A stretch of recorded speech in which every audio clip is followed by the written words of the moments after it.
तो त्रिभुज को संक्षेप में पढ़ लेते हैं। त्रिभुज किसे कहते हैं? त्रिभुज किसे कहते हैं? 3 सरल रेखाओं से घिरी क्षेत्र को त्रिभुज कहते हैं।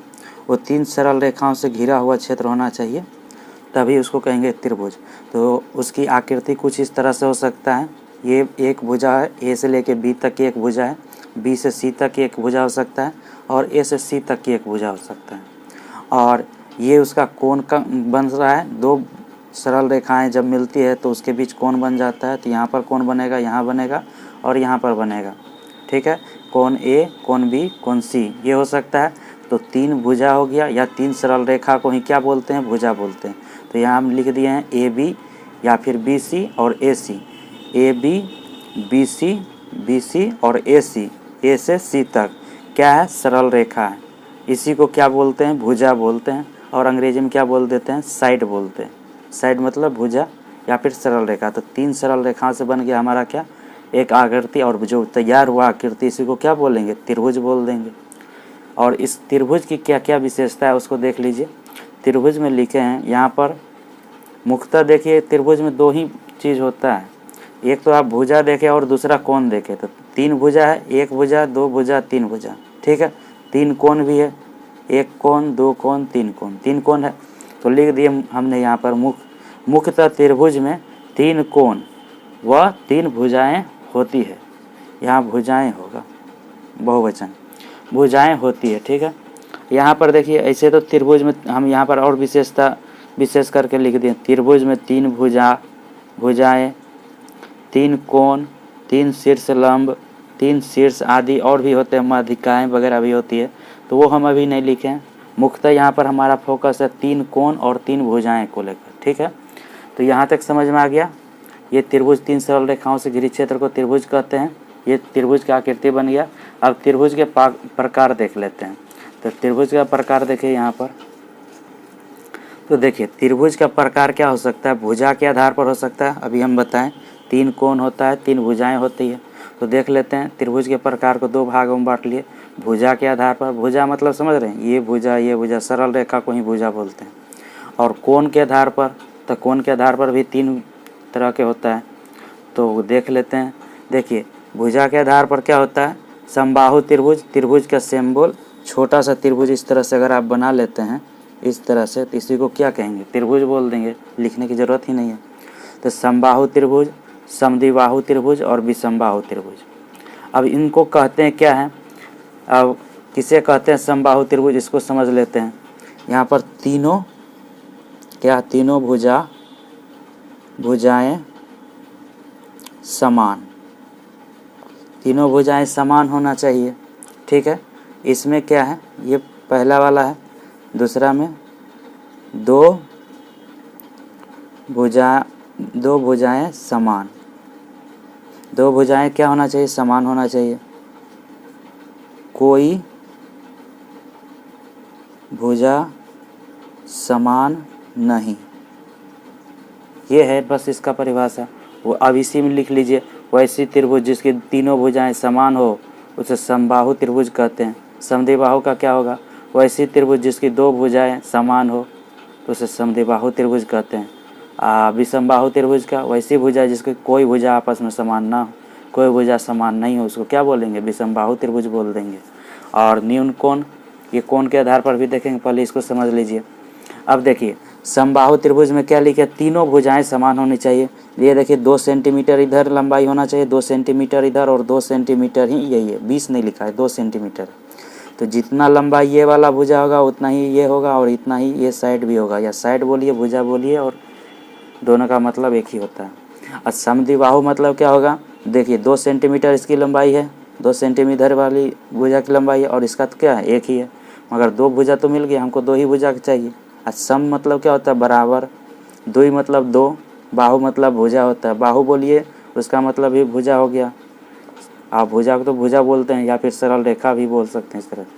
अब विषमबाहु में देखिए, इसका लंबाई 2 सेंटीमीटर, इसका 1.5 सेंटीमीटर, इसका 1 सेंटीमीटर। क्या बताइए? कोई भी जो भुजा है बराबर है, सबका मान क्या है? अलग अलग है। तो कोई भुजा समान नहीं है, तो इसको क्या बोलेंगे? विषमबाहु त्रिभुज बोल देंगे। इस तरह से हो जाएगा। ठीक है, और यहाँ पर देखिए अब ये तो स्पष्ट हो गया। भुजा के आधार पर कितने प्रकार के हो गए? समबाहु त्रिभुज, समद्विबाहु त्रिभुज, विषमबाहु त्रिभुज। त्रिभुज यहाँ लिख दिए ये चित्र बना के। और इसमें तीनों भुजाएं समान होनी चाहिए, केवल 2 भुजाएं समान होनी चाहिए, और कोई भुजा समान नहीं भी रहेगा तो क्या होगा? विषमबाहु त्रिभुज हो जाएगा। ये हमको लगता है स्पष्ट हो गया। अब देख लेते हैं कोण के आधार पर। क्या देखेंगे? कोण के आधार पर देख लेते हैं। तो चलिए देखते हैं। कोण के आधार पर भी त्रिभुज 3 प्रकार के होते हैं। देखिए हमने लिखा है न्यून कोण त्रिभुज, समकोण त्रिभुज और अधिक कोण यहाँ पर बना है त्रिभुज। ठीक है, त्रिभुज। तो इसमें कोण के आधार पर यहाँ पर क्या देखें? केवल भुजा के आधार पर। ये साइड में देख रहे थे बस, कोण से हमको मतलब नहीं था, मगर यहाँ पर अब कोण देखेंगे। कोण किसको कहते हैं? 2 सरल रेखाएं जब मिलती है तो उसके बीच जो झुकाव उत्पन्न होता है उसे कोण कहेंगे। यहाँ पर 2 सरल रेखा, ये सरल रेखा, ये सरल रेखा, इसके बीच ये झुकाव उत्पन्न हुआ, ये सरल रेखा, ये सरल रेखा, इसके बीच ये झुकाव उत्पन्न हुआ। तो यहाँ पर त्रिभुज के तीनों कोण का मान 180 डिग्री होता है। त्रिभुज का तीनों कोण का मान कितना होता है? 180। इसको 3 बराबर भागों में बांटेंगे तो कितना होगा? 60 डिग्री। 60 डिग्री हो जाएगा। तो प्रत्येक कोण मगर 60 डिग्री रख लेते हैं तो देखिए 60 60 60 सबका कोण का मान क्या है? बराबर है। सभी इसमें क्या लिखाएगा? सभी कोण बराबर, बराबर यहाँ पर ड्रॉ से बराबर हो तो इसको क्या कहेंगे? सभी कोण न्यून कोण। न्यून कोण किसको कहते हैं? 90 डिग्री से मान कम होना चाहिए। अब देखिए 60 डिग्री का मान क्या है? 60 डिग्री जो है, 60 डिग्री प्रत्येक कोण का मान क्या है? 60 डिग्री। 90 डिग्री से कम है तो इसी को कहते हैं न्यून कोण। न्यून कोण बोलते हैं। 90 डिग्री मेन रूप से 90 डिग्री ही मानते हैं। 90 डिग्री से कम है तो न्यून कोण 90 डिग्री के बराबर है। यहाँ देखिए 90 डिग्री मान लिए, 90 डिग्री से अगर कम है तो इसको न्यून कोण, और 90 डिग्री से अधिक है तो अधिक कोण, और 90 डिग्री हो गया तो सम कोण। ठीक है, यही मानते हैं। तो अब देखिए यहाँ पर क्या है? इसमें लिखा है समकोण त्रिभुज। मतलब समकोण कह रहा है, मतलब एक कोण क्या होना चाहिए? अभी बताएं 90 डिग्री होना चाहिए। तो 90 डिग्री बन रहा है तो एक कोण समकोण हो गया, 90 डिग्री हो गया। तो 90 डिग्री के बराबर है क्या है? अगर ये कोण मान लेते हैं थीटा होता है, यहाँ पर बी मान लेते हैं। एंगल बी का मान क्या है? 90 डिग्री। ये किसके बराबर है? 90 डिग्री के बराबर है। ठीक है, यहाँ पर देखिए 90 डिग्री से कम, 90 डिग्री के बराबर। और यहाँ पर देखते हैं एक होता है अधिक कोण। अधिक कोण क्या होता है? 90 डिग्री से ज़्यादा। इस बार 90 डिग्री छोटा पड़ गया, किससे? मान लेते हैं यहाँ पर 120 डिग्री बन रहा है कोण। यहाँ तक तो 90 डिग्री होता है, मगर इससे भी क्या हो गया? देखिए तो आगे नहीं चला गया, आगे बिल्कुल आगे चला गया है। यहाँ तक रुकता तो तब तो कहते हैं 90 डिग्री, मगर यहाँ से आगे निकल गया तो क्या हो गया? अधिक हो गया। 90 डिग्री से क्या हो गया? अधिक निकल गया, आगे निकल गया। इसको बोलेंगे अधिक कोण। तो 3 तरह के कोण हम देखेंगे। कोण के आधार पर त्रिभुज कितने प्रकार के? न्यून कोण त्रिभुज, समकोण त्रिभुज और अधिक कोण त्रिभुज। तो प्रत्येक कोण 60 डिग्री के बराबर होगा तो क्या होगा? यहाँ पर देखिए प्रत्येक कोण 60 डिग्री के बराबर है तो यहाँ पर हम बोलेंगे वो कौन सा त्रिभुज होगा?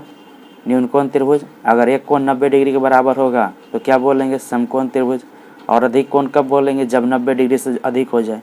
तो देखिए 90 डिग्री से अधिक मान लेते हैं, यहाँ पर कोण 120 बन रहा है तो 90 डिग्री से अधिक हो गया, 90 डिग्री से अधिक हो गया तो अधिक कोण हो गया। तो यहाँ तक मुख्यतः आपको त्रिभुज के बारे में समझ में आ गया होगा। भुजा के आधार पर 3 प्रकार के, समबाहु त्रिभुज, समद्विबाहु त्रिभुज, विषमबाहु त्रिभुज, और कोण के आधार पर भी 3 प्रकार के। आपको लेना है न्यून कोण त्रिभुज, समकोण त्रिभुज और अधिक कोण त्रिभुज। जिस कोण का प्रत्येक मान 90 डिग्री से कम हो न्यून कोण त्रिभुज कहलाता है, और जिस कोण का एक कोण 90 डिग्री के बराबर हो समकोण त्रिभुज कहलाता है। जिस कोण का एक कोण देखिए इसमें केवल एक कोण 90 डिग्री से अधिक हो उसे क्या कहेंगे? अधिक कोण त्रिभुज कह लेंगे। अगर लिखना चाहते हैं तो हम बोल दिए परिभाषा, आप लिख सकते हैं उसको वीडियो रोक कर।